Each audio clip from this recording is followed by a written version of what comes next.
الحمد للہ رب العالمین الصلاۃ والسلام علی خاتم النبیین اما بعد فاعوذ باللہ من الشیطان الرجیم بسم اللہ الرحمن الرحیم۔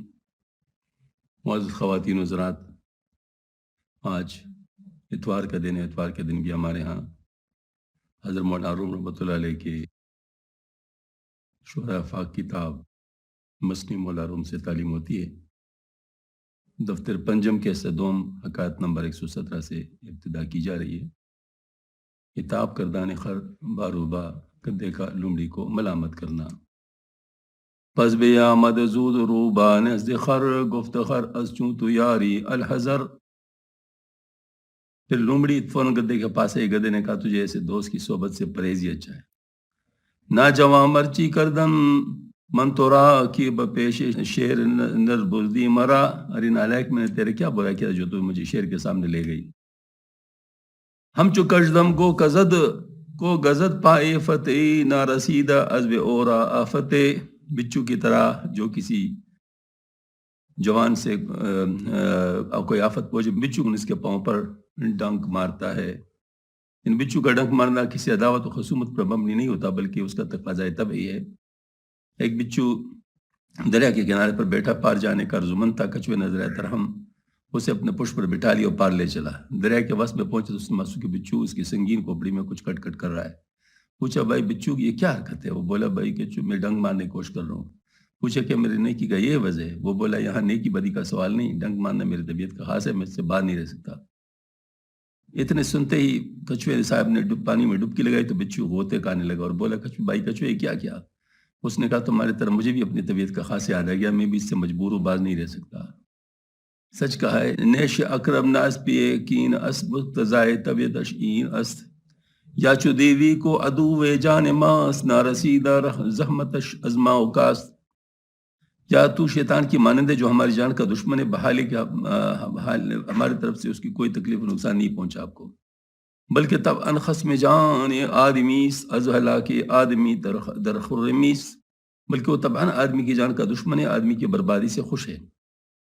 اس بھی یہ ہر آدمی نقصلد خو و طبعی زشت خو خود را کے بلد کے حلد۔ کسی آدمی کا پیچھا کرنے سے باز نہیں رہتا، وہ اپنی بری خصلت اور طبیعت کو کب چھوڑتا ہے۔ ذاکر خوب سے ذاتی او بے موجبے ہست سوئی ظلم و عدوان جاذبے، کیونکہ اس کی سرشت کی پلیدی بلا وجہ اس کو ظلم اور سرکشی کی طرف کھینچنے والی ہے۔ ہر زمان خوانت تراتا خرگہے کاندر انداز تیرا اندر جو ہے، یہ ہر وقت تم کو لذات نفسانی کی خیمے کی طرف بلاتا ہے اور عیش کی ترغیب دے تاکہ تم اس کے برے نتائج کو میں گرا دے۔ یہ فلاں جا حوض آبستو غیون دادری انداز دو بحوزت سرنگوں، اس کی ترغیبات کا اندازی کہ مثلا تم سے کہتے فلاں جگہ خوشگوار پانی کا حوض ہے اور فلاں چشمے بہ رہے ہیں، چلو وہاں مجلس میں نوشی منعقد کرو تاکہ تم بحالت بدمستی حوض میں سر کے بل تجھے گرا دے۔ یعنی ترجمہ معنی حقیقی کے لحاظ سے کیا گیا، اگر الفاظ شعر کو محمول و مجاز کیا تو پھر حوض عیون سے لذات نفسانیہ اور سرنگوں گرانے سے نتائج بد میں مبتلا کرنا مقصود ہوگا۔ یعنی شیطان تم کو بہکا کر معاصی و منکرات کی گرداب میں ڈالتے ہیں، جس سے وہ تم کو دنیا میں خوار و رسوا کر دیتا ہے اور آخرت میں عذاب جہنم کا مستوجب بنا دیتا ہے۔ یعنی یہاں پر شیطان کے بارے میں فرماتے ہیں کہ شیطان جو ہے اس کے ہم نے کوئی نقصان نہیں کیا، جس طرح بچو کا نقصان مطلب جو ہے نا وہ یعنی بچو کا نقصان کچھوے نے نہیں کیا تھا، لیکن وہ اپنے برے سرش کی وجہ سے ایسا کر رہا تھا۔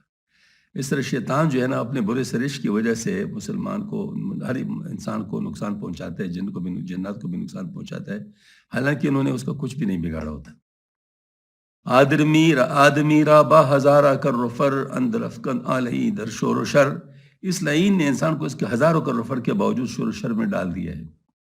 بے گناہ ہے بے گزن دے سابقے کہ رسید اور آج آدم لاہے، کہ کسی قصور کے بغیر، کسی سابقہ ذر کے بغیر جو انسان سے اس کو پہنچا ہو، بل اس کو آدم علیہ السلام یا آدم علیہ السلام کے اولاد سے کب کوئی نہ حق ضرر پہنچائے۔ کہ رسید اور زمردم زمردر دشتنے کہ دمادم آر وہ ازغم پشتی ہے، اس کو آدم علیہ السلام سے کب کوئی برائی پہنچی ہے جو وہ دم بدم اس کے اولاد پر غم کی تہ چڑھا رہا ہے۔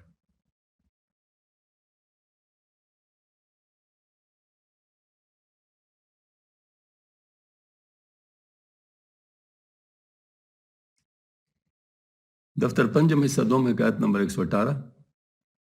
جواب دادے نے روبا خرا، لومڑی کا گدے کو جواب دینا.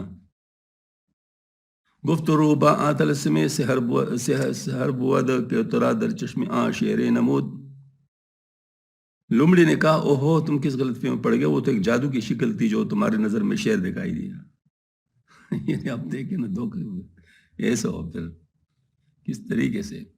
ورنہ من استو بطن مسکین ترم چو شب و روز اندر انجا میں چرم. ورنہ تم سے بدن میں زیادہ کم رو پر دیکھ لو کہ میں وہاں رات دن کس طرح اطمینان سے چلتی پھرتی ہوں. گر نظام گونہ تلس میں ساختے ہر شکم خوارے بدن جا طاقتے. اگر جنگل کا محتمم اس طرح کا تلسم نہ بنا تو ہر پیٹو وہاں آدمکتا. یک جہان بے نوا پر پیل و ارج بے تلسمے کے بمانت سبز مرج. ایک جہاں بو کے ہاتھی کی اور گینڈے سے بھرا پڑا ہے، پھر تلسم کے بغیر چراگاہ سر سبز کیوں کر رہتی. منتورا خود خواستم گفتن بدرس کانچی شکلے اگر بینی مترس. میں خود کو بطور تعلیم بتانا چاہتی تھی کہ اگر تم ایسی شکل کو دیکھو تو ڈرنا نہیں ہے. لے کر رفتہ زیادہ علم آزمودیت کہ بودم مستغرق کی دل سوزی. لیکن افسوس میں تم کو معلومات کا بتانا مجھے یاد نہیں رہا کیونکہ میں تمہاری دل سوزی میں غرق تھی. دید مت درجو قلب و بینوا میں شتادیم کہ آئی تو تادوا. میں تم کو کتے کسی بھوک یعنی شدت کی بھوک میں مبتلا دیکھا، اس لیے میں صحیح کرنے کہ تم بھوک کی دوا یا غذا کی طرف آؤ. ورنہ باتو گفت میں شرح تلسم کا خیال میں نمائد نیست جسم. ورنہ میں تم سے اس تلسم کا حال بیان کر دی کہ وہ صرف ایک تخیل نظر آتا ہے، جسم نہیں ہوتا. شد فراموش آنکھ گویم مرترا حالی شکل مہیب دل ربا. مجھے یہ بات فراموش ہے کہ تم سے اس بدناک اور دل کو اڑا لے جانے والے شکل کا حال بیان کر دوں. یعنی اس نے اب اس کے لیے ایک اور پلاٹ بنا دیا دھوکے کا.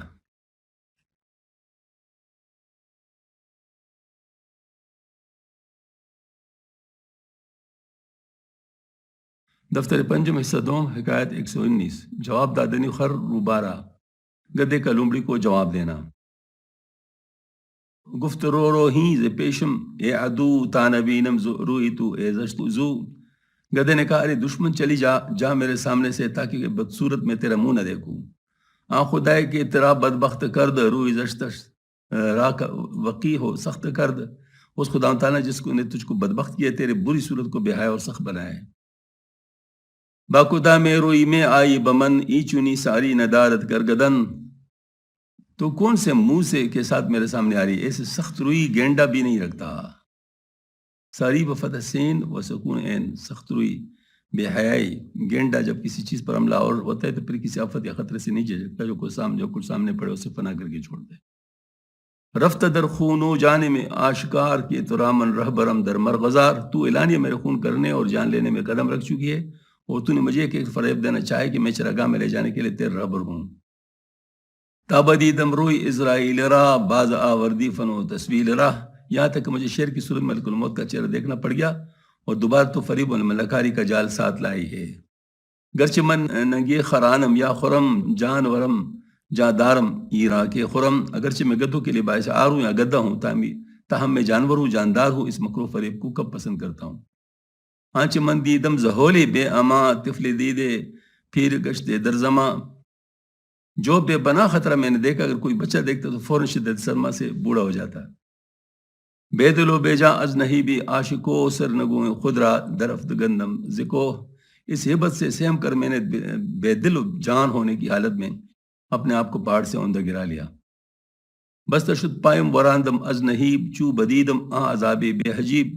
اس وقت مارے ہیبت کے میرے پاؤں رک گئے جبکہ میں نے وہ عذاب بے نقاب دیکھا. عہد کردم با خدا کائی ظلمنن برکشازی بستگی تو پائے من. میں نے خدا تعالیٰ سے عہد کیا کہ احسانات والے خداوند میں سر بستگی سے میرے پاؤں کھول دے.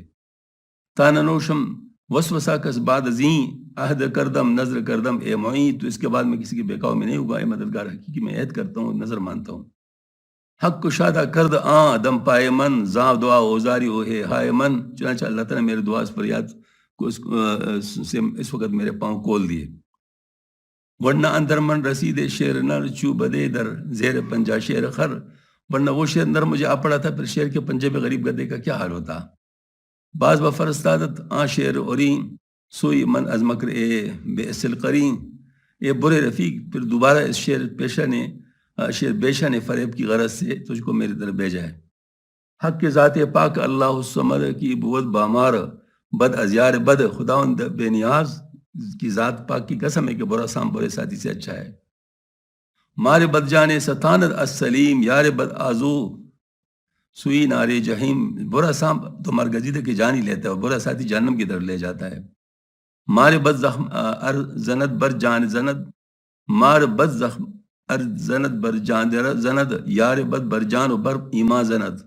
برا سام اگر ڈنگ مارتا ہے تو جاندار جسم کے پر ہی مارتا ہے، اور برا ساتھی جان اور ایمان دونوں پر ڈنگ مارتا ہے، یعنی اس کی صحبت سے جسمانی روحانی عزت بھی پہنچتی ہے، وہ دین و اخلاق کے بھی تباہ ہوتے ہیں۔ عسکری بے قول گفتو گوئے او، خوبد لا دل زندہاں از خوئی او، برے ہمنشین کی صحبت اس قدر مؤثر ہے کہ اس کی بات اور گفتگو کے بغیر تمہارا دل اس کی خصلت سے بری عادت چرا لیتا ہے۔ چونکہ او افگند برتو سائرہ دزد آ بے مایا از تو مائرہ، جب وہ تم پر سائے ڈالتے تو بے جوہر تم سے دین و اخلاق کا جوہر سلب کر لیتا ہے، اور اس کے بجائے بے دینی اور بد اخلاقی تم پر ڈال دیتا ہے۔ عقل تو کر گر اژدہائے گشت مست، یار بد آرازم زمرد داں کے ہست، تمہاری عقل گر مست حشدے کی طرح طاقتور بھی ہے تو یاد رکھو کہ برا ساتھی اس کے لیے بمنزلہ زمرد ہے جو بالخاصیت اژدہے کو اندھا کر دیتا ہے۔ یعنی مطلب یہ ہے کہ عقل تمہارا چاہے کتنا ہی کام کر جائے، لیکن اس کے ساتھ ایسی کوئی چکر ہے کہ تمہاری عقل کو ختم کر دیتا ہے۔ دید عقلت بدو بیرو جہد تون اوت اندر کفے تعاون حد، تمہاری عقل کی آنکھیں اس کی وجہ سے نکل پڑیں گی، اس کے نیزے کا وار تم کو تعاون میں مبتلا کر دے گا، یعنی ہلاک کر دے گا۔ در جہاں نبوت بتر ازیار بد، وی مرا عین الیقین گشتست خود، جہاں میں برے ساتھی سے بدتر کوئی نہیں، اور یہ بات میرے لیے آنکھ کو دیکھی بات کے برابر یقینی ہے۔ یعنی گدھا اس کے جال میں نہیں آنا چاہتا، یہ بات ہے۔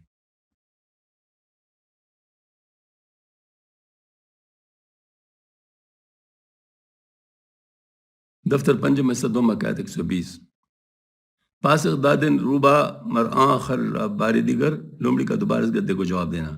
گفت روبا صاف مارا دردنیس لیک تخیلات وہمی خوردنیس، لومڑی نے کہا ہمارے صاف شراب میں میل نہیں لیکن وہمی تخیلات بھی کچھ کم نہیں۔ ای ہما وہمی تو است اے سادہ دل ورنہ باتو نغش دارم نغل، اے بولے والے سب تمہارا وہم ہے ورنہ میں تم سے دور رہتے کینا۔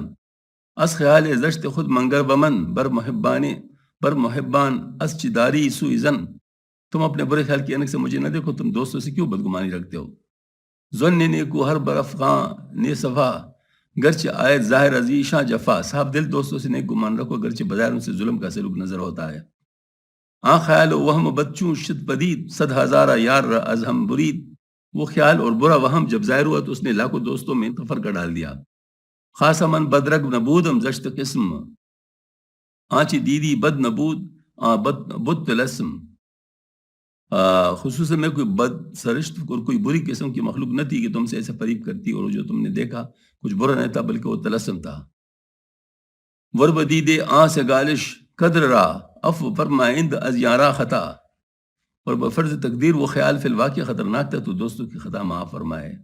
مشفق گر کرد جور و امتحان عقل باید کو نہ باشد بدگما، ایک مشفق دوست نے اگر زیادتی اور وہ بھی بطور آزمائش کی تو عقل کو چاہیے کہ بدگما نہ ہو۔ آگے مولانا محمد خیال کے مستحسن اور پر ایک تحریر فرماتے ہیں، جیسے کہ میں نے پہلے بھی عرض کیا ہے کہ حضرت جو ہے نا ان قصے کہانیوں کا شوقین نہیں ہے اسے، لیکن اس سے بہت مفید مضامین برآمد ہوتے ہیں، وہ فرمانا چاہتے ہیں۔ عالمی وہم و خیال و طبع بیم ہست رہ رو رائق صد عظیم، وہم اور خیال اور اقتضاء طبع اور خوف کا عالم سالک کے لیے ایک بڑی رکاوٹ ہے، وہم اور خیال۔ نقشہائی ای خیال نقش بند چو خلیل راکے کو بد شد گزند، دیکھو بے بنیاد نقش بنانے والے خیال کے نقوش حضرت خلیل علیہ السلام جیسے علی پایا انسان کے لیے جو ثابت قدمی پہاڑ کے مانند باعث گزند ہو گئے۔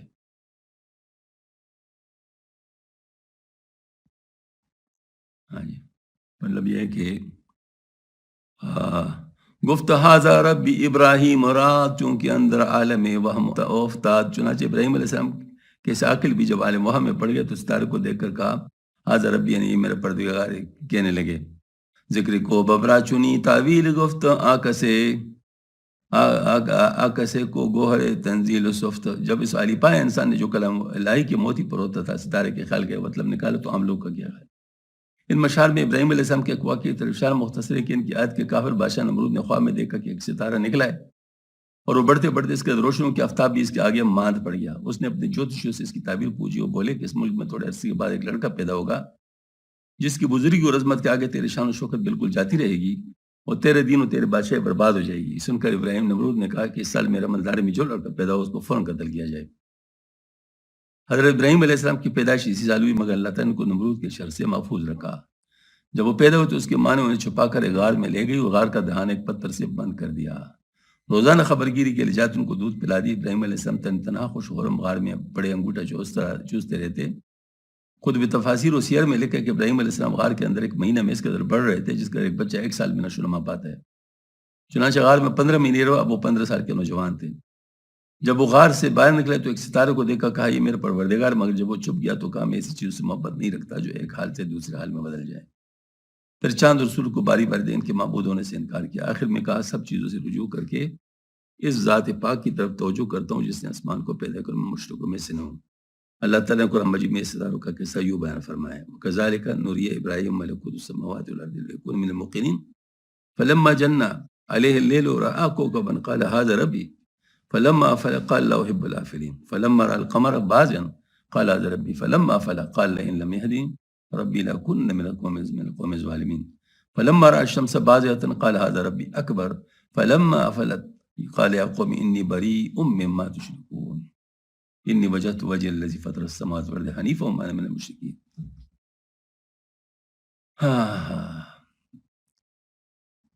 مطلب یہ ہے کہ اس کے بارے میں جو ترجمہ ہے وہ تو موجود ہے ظاہر مطلب مفتاح العلوم کے جلد اول میں جس میں حاضر ربی کہنے کے متعلق ایک عجیب نقطہ بیان ہوا تھا. پھر اس مضامین کے بحر تصوف میں دیکھو عالمی وہمی خیال و چشم بند آچنا کو راز جائے خویشکن تاکہ حاضر ربی آمد قالی او خربت و خراچ باشد حالی او. وہم اور خیال و نظر بندی کے عالم نے ایسے کو استقامت کو اس کی جگہ سے ہلا دیا حتیٰ کہ انہوں نے حاضر ربی کہہ دیا تو سادہ لوہ بیوقوف لوگوں کا کیا حال. ان ابیات میں ابراہیم علیہ السلام کی قول حاضر ربی کو مبنی بر وہم کا اور وہم کو اس تقریب غیر مستحسن قرار ٹھہرا جس کا مطلب بظاہر نکلا کہ ایک نبی سے فعل غیر مستحسن زرد ہوا حاضر لا یلی کو بشان نبی. اس کے مطلب مولانا بحر العلوم فرماتے کہ ابراہیم علیہ السلام کا ستاروں کو حاضر ربی کہنا اس وجہ تک انہوں نے ستارہ میں پروردگار کا مشاہدہ کیا تھا. پس حاضر کے لفظ سے مشار الیہ وہ ظاہر تھا جو اس مظہر میں ظہور فرماتا نہ کہ خود مظہر. اس لیے ستارے کے غروب ہونے کے وقت فرمایا لا احب الآفلین جس میں ربوبیت کی نفی نہیں جو کہ ان کی مشہود تھی. ان کا مطلب یہ تھا کہ میں پروردگار کا شہود اس مظہر میں پسند نہیں کرتا کیونکہ مظہر غروب ہونا ہے بلکہ مجھے اس کا وہ مظہر پسند ہے جو کسی مظہر کا مقید نہ ہو. اس بات میں کسی وہم و خیال کا دخل نہیں بلکہ آپ نے جو کچھ فرمایا حق تھا. شاید معلوم کو اس مبنی پر وہم ٹھہرانے کا مطلب یہ ہو کہ اس قسم کے الفاظ زبان پر لانا اصحاب مقامات کا کام نہیں بلکہ عرفاء مغلوب الحال کا طریقہ ہے. مثلا حسین ابن مسعود وغیرہ ابراہیم علیہ السلام کے الفاظ اگرچہ نبوت سے پہلے کے ہیں لیکن نبی کی ولایت بھی ولی کی ولایت سے اقویٰ ہوتی ہے اور انبیاء صاحب مقامات اور صاحب ادب ہوتے ہیں نہ کہ مغلوب الحال. بس ایسی بات کا سن کے مقام اور ادب سے بعید تھا. یہ بھی مطلب میرے دل میں بھی یہی بات آ رہی تھی جب میں ابھی اس کو پڑھ رہا تھا کہ انبیاء جو ہوتے ہیں ان کی حفاظت کی جاتی ہے. مطلب نبوت کے اعلان سے پہلے ان کی حفاظت ہوتی ہے. وہ نبوت کے اعلان کے بعد تو پھر ان کو وہی مطلب جو کی جاتی ہے تو وہی وہ بتاتے ہیں. پھر تو ان کی بات اپنی نہیں ہوتی, پھر تو اللہ تعالیٰ کی طرف سے بات کرتے. لہٰذا ایسی چیز نہیں بلکہ اس سے ہم لوگ ابھی تک یہ مطلب لیتے رہے ہیں کہ ابراہیم علیہ السلام نے ان لوگوں کو سمجھانے کے لیے جو ستارہ پرست تھے مطلب ان لوگوں کو سمجھانے کے لیے برسبیل جس کو مدد مثال کے طور پر مطلب کہا کہ یہ ستارہ میں کیونکہ وہ ستارہ پرست ہے کہ یہ ستارہ میرا رب ہے. مطلب شروع وہاں سے کیا جو ان کا عقیدہ تھا تاکہ ان کا عقیدہ انہی کے الفاظ میں باطل ثابت ہو. مطلب یہ والی بات تھی. تو پہلے کا ستارہ میرا رب ہے. پھر اس کے بعد جب وہ غروب ہو گیا تو نے کہا کہ میں تو ڈوبنے والوں کو پسند نہیں کرتا. تو ڈوبنے والا تو خدا نہیں ہو سکتا. پھر اس کے بعد اس نے چاند دیکھا جو بہت زیادہ روشن تھا. تو اس نے کہا چاند میرا رب ہے کیونکہ یہ بڑا ہے. تو چاند جب غروب ہو گیا تو پھر اس نے کہا کہ نہیں یہ بھی نہیں ہو سکتا. پھر اس کے بعد سورج اس نے دیکھا تو سورج کو دیکھا کہ یہ تو اور زیادہ بڑا ہے تو یہی ہوگا. وہ بھی جو ہے نا مطلب ہے کہ جب غروب ہو گیا تو اس نے کہا کہ میں ایسے مطلب اس کو خدا نہیں مان سکتا جو کہ مطلب اس طرح ڈوبنے والا ہو. تو اس طرح مطلب ہے کہ ان کی بات کو انہی کے دلیل سے رد کر دیا. ان کی بات کو انہی کے دلیل سے رد کر دیا. اس کا مطلب یہ تھا یہ اصل میں ایک خاص قسم کا جس کو کہتے ہیں الزامی دلیل. الزامی دلیل اس طرح ہوتا ہے کہ بفرض محال آپ اس کو اگر مان لیں اور پھر اس کا نتیجہ آپ غلط ثابت کر لیں تو سارا تھیوری جو ہے نا وہ غلط ثابت ہو جاتی ہے. اور ہمارے ریاضی کے کیلکولیشن میں بھی یہ استعمال ہوتا ہے.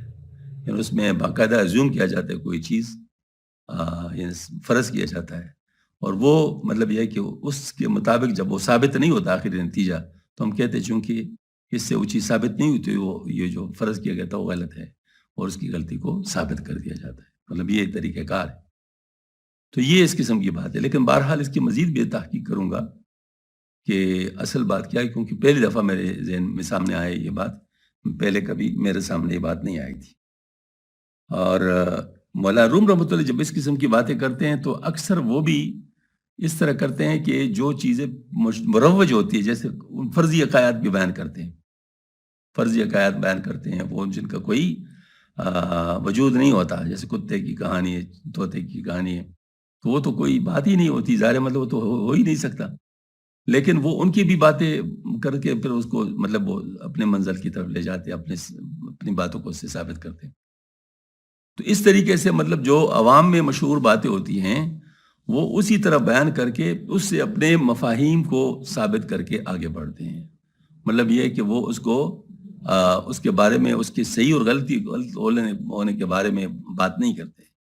جیسے کہ بعض تاریخ دانوں کا طریقہ یہ ہے تاریخ دان جو ہے ان کا طریقہ یہ ہے کہ وہ مختلف باتیں مختلف حوالوں سے جمع کرتے ہیں. جیسے تبری ہے تبری کے جو تفسیر ہے اس کے اندر یہ بات ہے کہ وہ جو ہے نا مطلب ہے کہ خود رائے نہیں قائم کرتا بلکہ وہ جو ہے نا وہ اس طرح کرتے ہیں کہ جو مطلب بات جس نے کی ہے تو اس کے حوالے سے بیان کرتے کہ فلاں یہ کہتے فلاں یہ کہتے فلاں یہ کہتے. تو یہ مطلب یہ ہے کہ اس کو کاری پر چھوڑ دیتے کاری پر چھوڑ دیتے.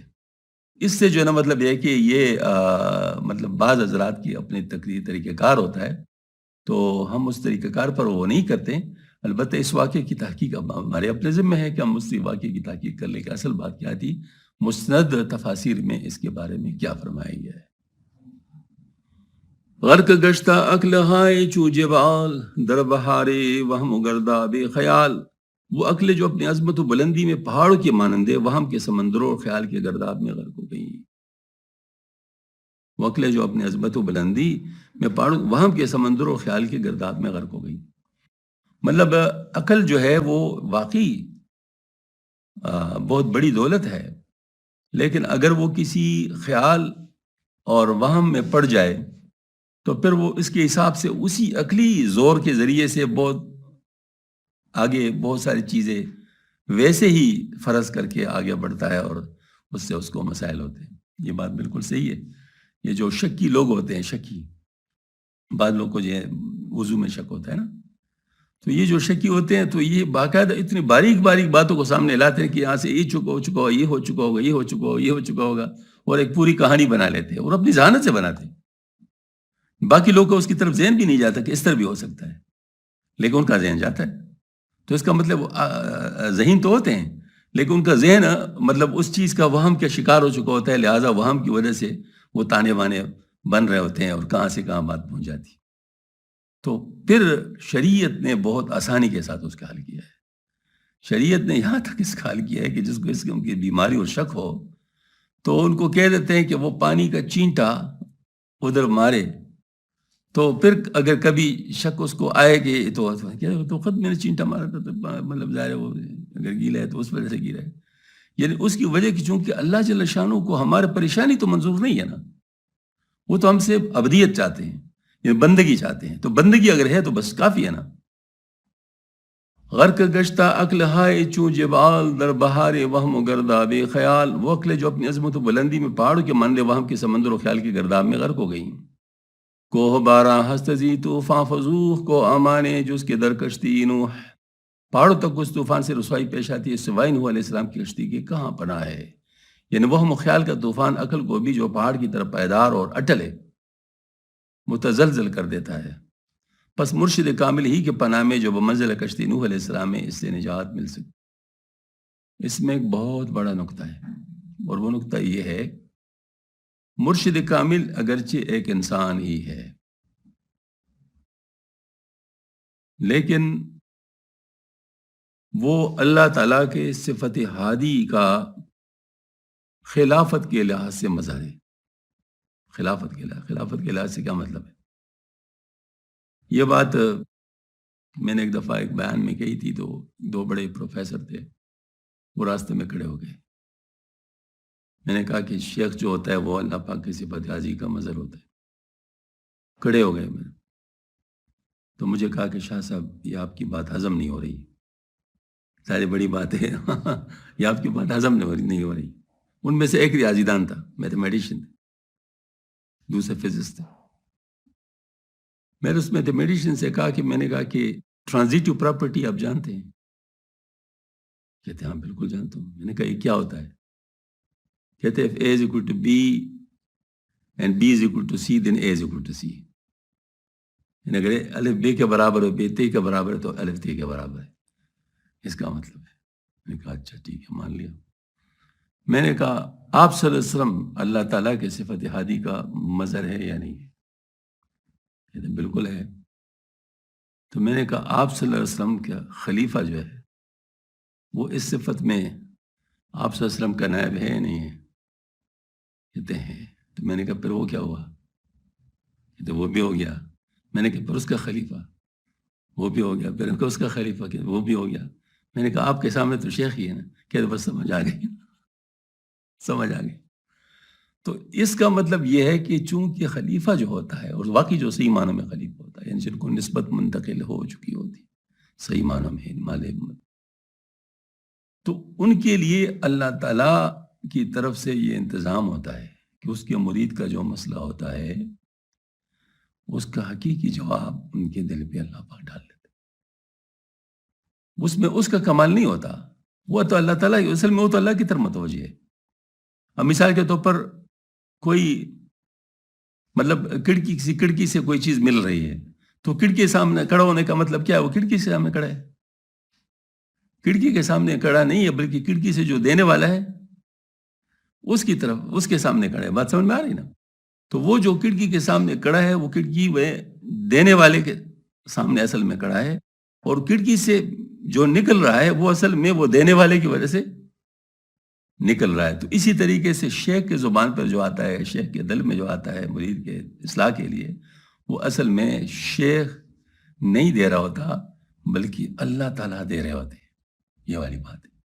اسی کو حضرت مولانا روم رحمۃ اللہ نے دوسرے انداز میں بیان فرمایا، گفت اللہ بوت گرچہ ذلکوں میں عبداللہ بوت، یعنی اس کا کہنا اللہ کا کہنا ہوتا ہے اگرچہ وہ کسی بندے کے حلق سے وہ بات نکلی ہوتی ہے۔ تو اس کا مطلب یہی ہے۔ تو یہاں پر بھی وہی بات کر رہے ذرا دوسرے معنوں میں، زی خیال رہزن راہ یقین گشت ہفتہ دو ملت از اہل دین، اسی خیال کی کجروی سے جو راہ یقین کا رہزن ہے، اہل دین کے 72 فرقے بن گئے کجروی سے۔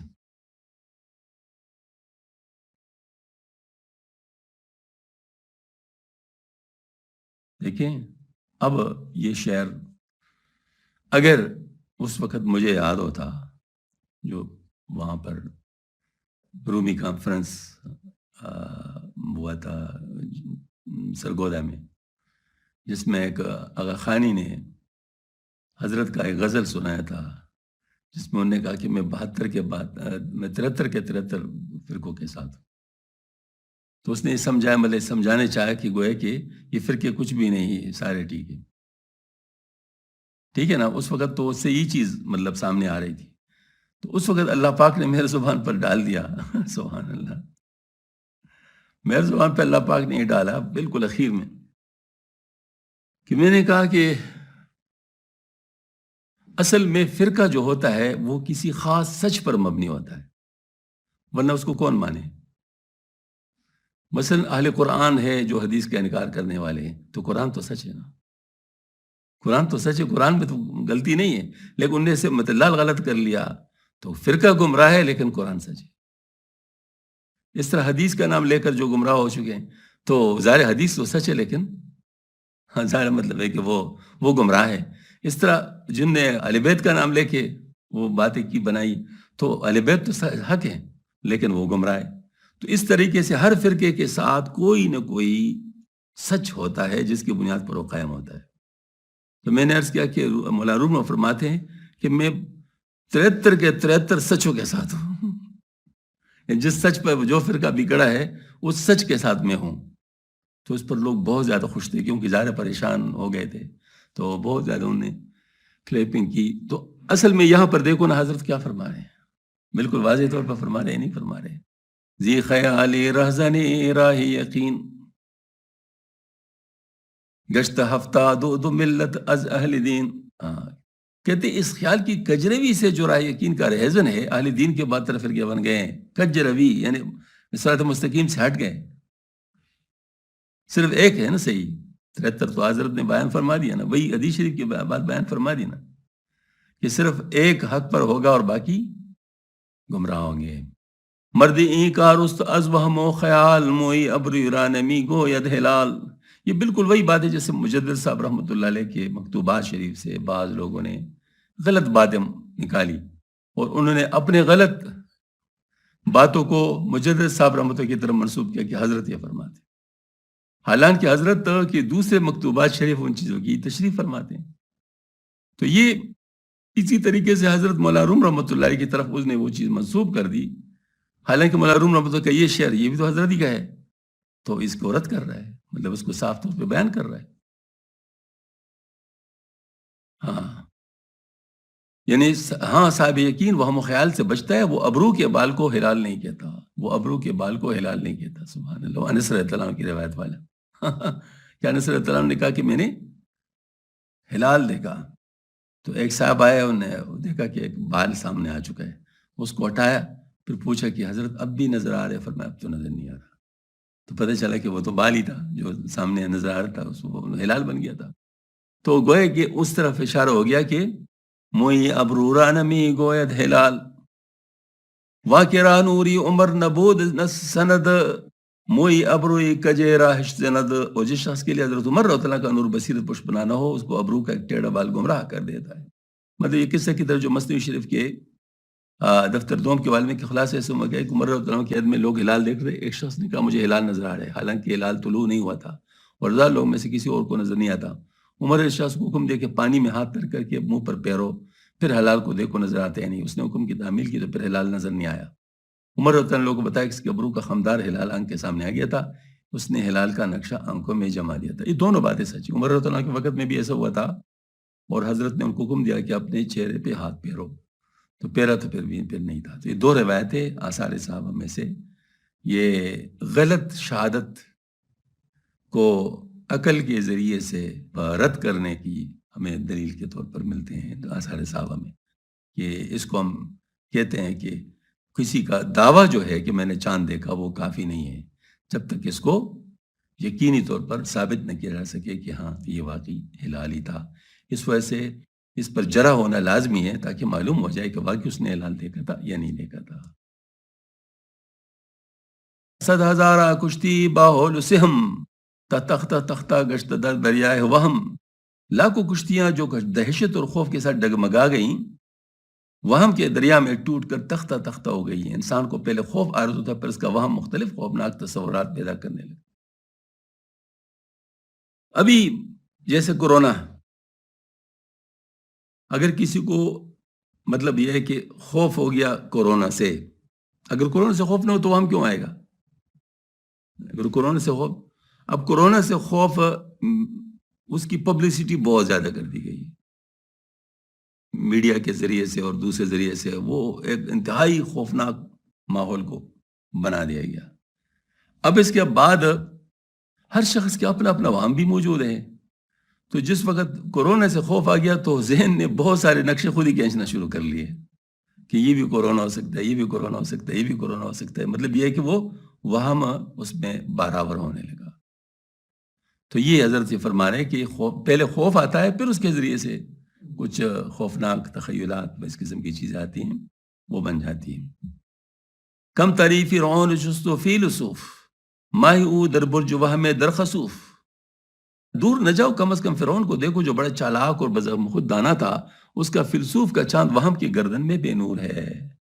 یعنی فرعون کو یا تو اپنی بزرگی کی عظمت کا یہاں تک زوم تک کہ خدائی کا دعویٰ کرنے، یا اس کے اندر پست ہمت نکلا کہ موسیٰ علیہ السلام کے عصا سے ڈر گیا، جو اژدہے کی شکل میں نمودار ہوتا، اس خوف کے زیر اثر اس کو گناہگوں وہم عارض ہوئے۔ کبھی کہتا موسیٰ علیہ السلام جادوگر ہے، کبھی کہتا موسیٰ علیہ السلام لوگوں کو مصر سے نکالنے اور سلطنت پر قابض ہونے کی دیں ایسا ہے، حالانکہ ان باتوں کا کوئی ثبوت نہ تھا۔ موسیٰ علیہ السلام جادوگر تھے اور نہ اس کی سلطنت کی حوث تھی، یہ محض فرعون کے توہمات تھے جو اس کو خوف کی وجہ سے عارض ہوئے۔ موسیٰ علیہ السلام تو ایک پیغمبر الاعظم تھے جن کی کمالات کا اندازہ فرعون سے باطن کیا کر سکتا تھا۔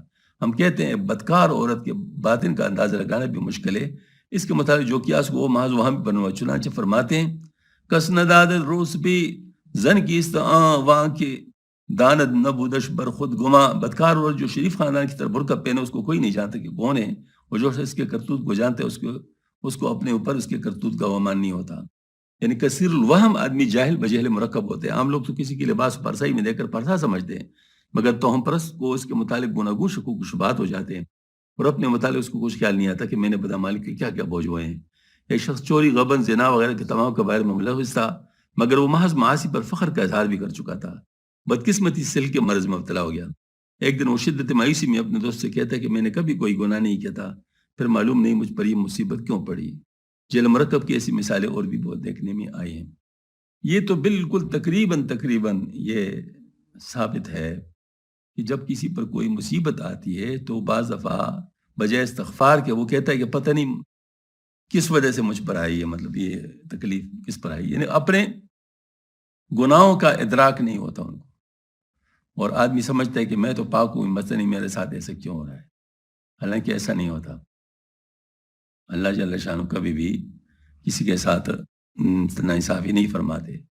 ایک دفعہ ایک چور کا ہاتھ کاٹنے کا فیصلہ ہوا تو انہوں نے کہا عمر مجھ پر رحم کرو، میں نے پہلی دفعہ چوری کی ہے۔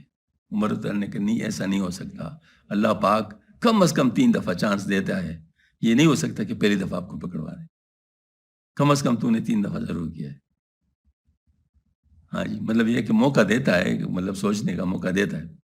تو اس طرح ہوتا ہے کہ مطلب یہ ہے کہ لوگ اپنے بارے میں نیک گمان ہوتے ہیں اور دوسروں کے بارے میں بدگمان ہوتے ہیں۔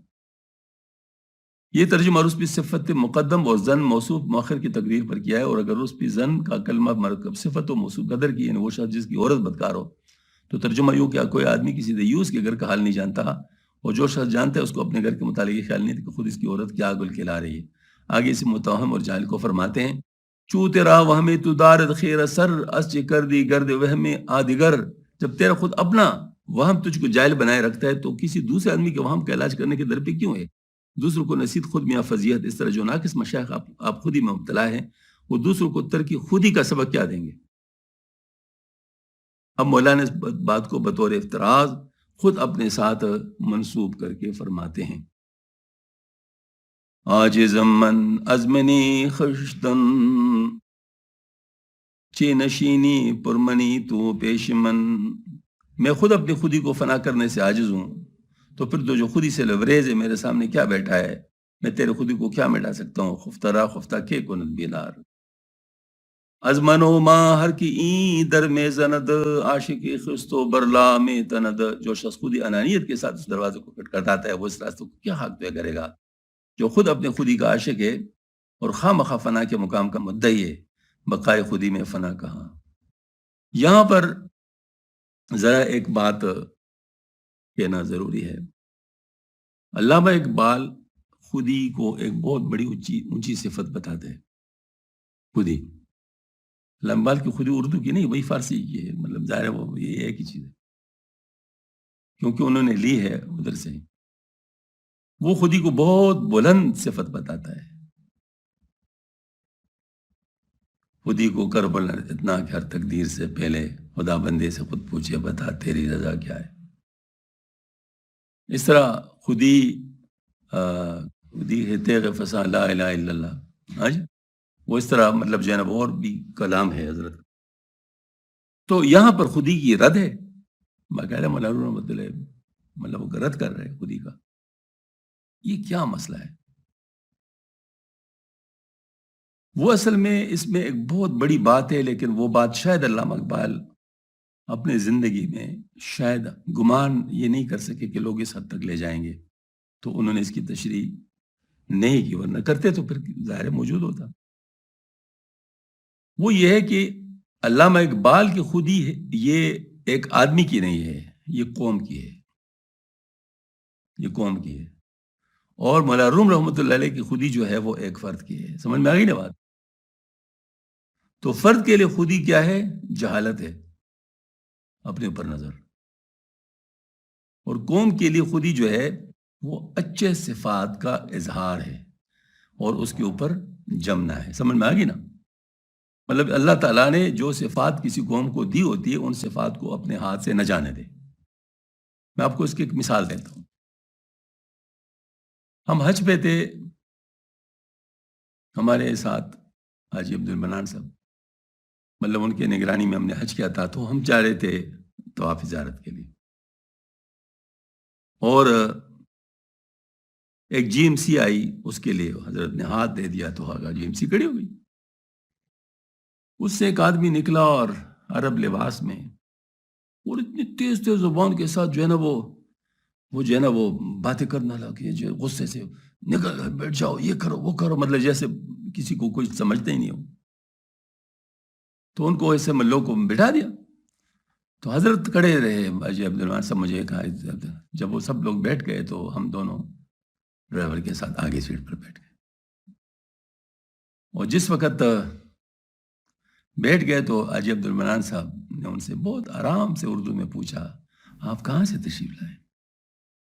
اس نے کہا میں گجرات سے. تو مجھے اشارہ کیا کہ دیکھو آپ اس کو عرب سمجھ رہے ہوں گے، عرب نہیں ہے. کیونکہ اس سفر میں عبد المنان صاحب نے مجھ پر یہ بات کھول لی تھی کہ جتنا گڑبڑ کرتے ہیں وہ غیر عرب ہیں، وہ عرب نہیں ہیں. وہ جو یوں کہہ سکتے ہیں یعنی عرب بنے ہوئے. ایک آدمی سعید کے بارے میں تھا کہ سعید ہے یا نہیں ہے. کسی سے پوچھا، کہتے میں اس پہ قسم کھا سکتا ہوں کہ سعید ہے. انہوں نے کہا کمال ہے، آپ کیسے قسم؟ میرے سامنے ہی سعید تو بنا ہے، میرے سامنے ہی تو سعید بنا ہے. تو مطلب ہے کہ ظاہر ہے یعنی فیبریکیٹڈ سعید ہے. تو اسی طریقے سے فیبریکیٹڈ عربی ہوتے ہیں. ہم منا میں تھے، ظاہر اسی سفر میں ہی منا میں تھے، تو ہمارا تیل ختم ہو گیا.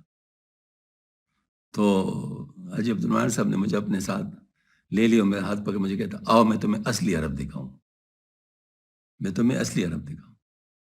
تو ایک خیمے میں گئے، عربوں کے خیمے میں. ان سے کہا ہمارے خیمے کا تیل ختم ہو گیا، تو کیا تیل آپ کے ساتھ ہوگا؟ وہ جو ہمارے ساتھ ہو گئے اس وقت تک آرام ان کو نہیں ہے جب تک ہم تیل ڈھونڈ کے نکال کے دیں یا نہیں. کہتے یہ اصلی عرب ہے، یہ اصلی عرب ہے. تو اصل بات یہ ہے کہ واقعتاً وہاں بہت سارے لوگ، بالخصوص مکہ مکرمہ میں بہت سارے لوگ، کوئی انڈونیشی، کوئی افغانی، کوئی انڈین، کوئی پاکستانی، کوئی کہاں کہاں کے مطلب لوگ آئے ہوئے، مصری، سوڈانی، صومالی، وہ مختلف جو لوگ آئے ہیں وہ عرب نہیں ہوتے، لیکن وہ بس عرب بنے ہوئے. تو اس وجہ سے مطلب یہ ہے کہ ان کے جو اخلاق و کردار ہے وہ اپنے اپنے جگہوں کی. پھر عبد المنان صاحب نے مجھے یہ بات سمجھائی، اس کو بھی یہ بات کہی. اس کو کہا کہ دیکھو میں اتنے عرصے سے یہاں پر ہوں، میں نے اپنا لباس تبدیل نہیں کیا، آپ نے لباس کیوں تبدیل کیا؟ کیا ضرورت تھی؟ اور وہ بالکل خاموش بیٹھا ہے، سن رہا تھا، کچھ بھی نہیں کہہ رہا تھا. اور حاجی عبد المنان صاحب اس کو ڈانٹ رہے تھے. تو مقصد یہ تھا کہ مجھے انہوں نے فرمایا کہ جب بھی کبھی کوئی آدمی دوسرے ملک میں جاتا ہے تو اگر وہ اپنے اقدار چھوڑتے ہیں تو غلطی لے گا، صحیح نہیں لے گا دوسروں سے. تو حفاظت اسی میں کہ اپنے اقدار کو قائم رکھے، کیونکہ اپنے اقدار کو چھوڑے تو دوسرا غلط ہی رہے گا. نفس ہے نا انسان کے ساتھ، تو نفس کیا چاہتا ہے؟ اب دیکھیے عربوں کے اندر یہ صفت ہے کہ آپ اس مسجد میں جائیں نا تو وہ مسجد میں باتیں نہیں کریں گے، وہ آرام سے بیٹھ کر تلاوت کریں گے.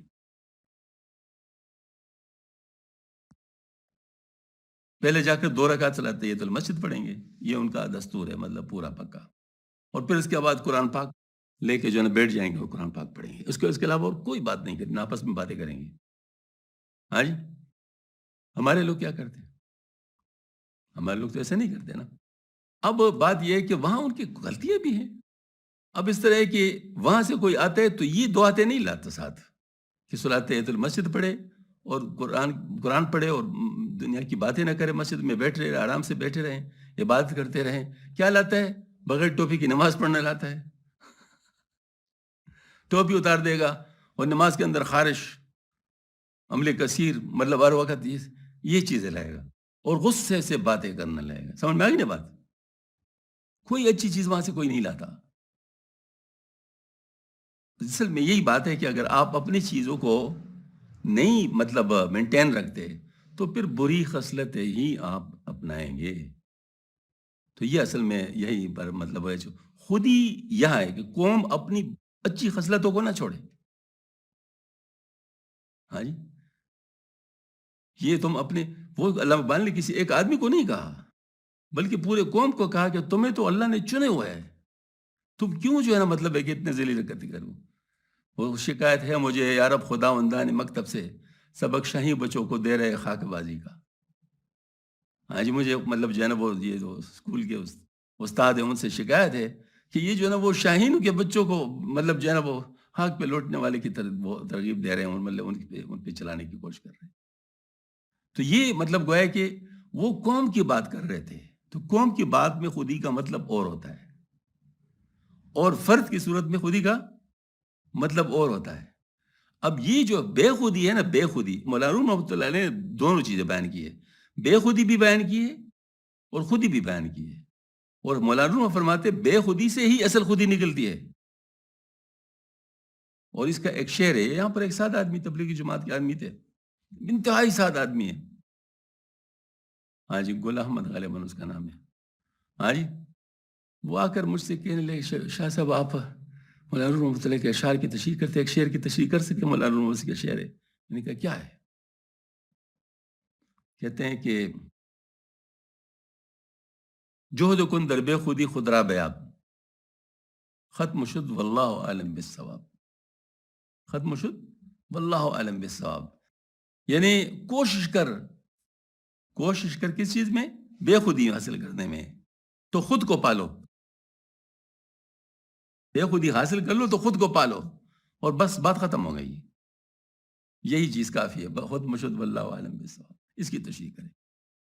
اس وقت جو میرے سمجھ میں آیا میں نے وہ تشریح کر لی. اس کے جانے کے بعد میں نے کہا یار یہ تو اس نے بہت ہی کمال کی بات کی ہے، تو کیوں نہ اس کو منظوم کیا جائے. تو پھر اس کو میں نے منظوم کر دیا اور اللہ کا شکر الحمدللہ کہ وہ کلام اس میں آ گیا. تو میں آپ کو سنا دیتا ہوں. عنوان ہے جوہد کن در بے خودی خود را بیاب. مثنوی میں کیا ہے فرماتے جناب، جوہد کن در بے خودی خود را بیاب. مثنوی میں کیا ہے فرماتے جناب، جوہد کن در بے خودی خود را بیاب. اس کا مطلب یہ ہے کہ خود کو مٹا کر فنا اپنی جو ہے یہ آب و تاب، نفس کی آلائشوں کو دور کر چھائی تیرے دل پہ جو ہے بے حساب. مثنوی میں کیا ہے فرماتے جناب, جہد کن در بے خودی خود را بیاب. آنکھیں تیری سچ بھی پھر دیکھ لیں, دنیا ایسی ہو کہ جیسے خیال و خواب. کان تیرے حق سے روگردان ہوں, اور نہ سنوائے غلط نفس خراب. مثنوی میں کیا ہے فرماتے جناب, جہد کن در بے خودی خود را بیاب. خود سے تو گم ہو صرف وہ یاد ہو, پھر یہ وہ فنا ہے, خود سے تو گم ہو صرف وہ یاد ہو. وہاں سے آئے بھی کوئی جواب, یہ بقا ہے, یعنی فنا کے ساتھ متصل بقا ہے. تو سمجھ جائے کہ تو کچھ بھی نہیں, اور سب کچھ اس کا ہی ہے لاجواب. مثنوی میں کیا ہے فرماتے جناب, جہد کن در بے خودی خود را بیاب.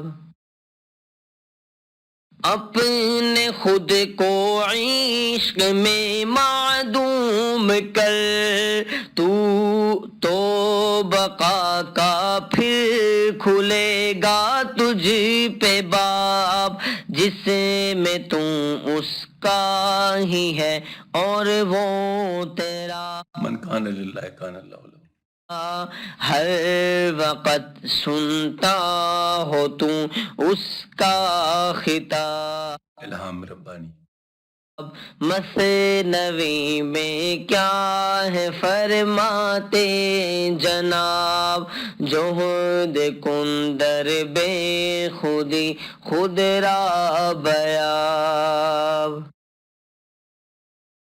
تو کرے وہ جو اسے منظور ہو, وہ کرے گا جو کہ چاہے آ جناب. یہ نسبت ہے.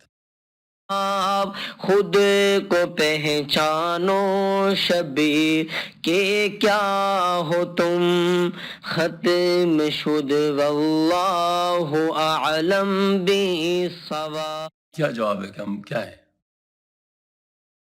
جواب کیا ہو گیا؟ بس بندے ہیں اور کچھ نہیں ہے. اللہ کے بندے ہیں, ابدیت. خود کو پہچانو شبیر کہ کیا ہو تم, ختم شد واللہ اعلم بالصواب. مثنوی میں کیا ہے فرماتے جناب, جہد کن در بے خودی خود را بیان.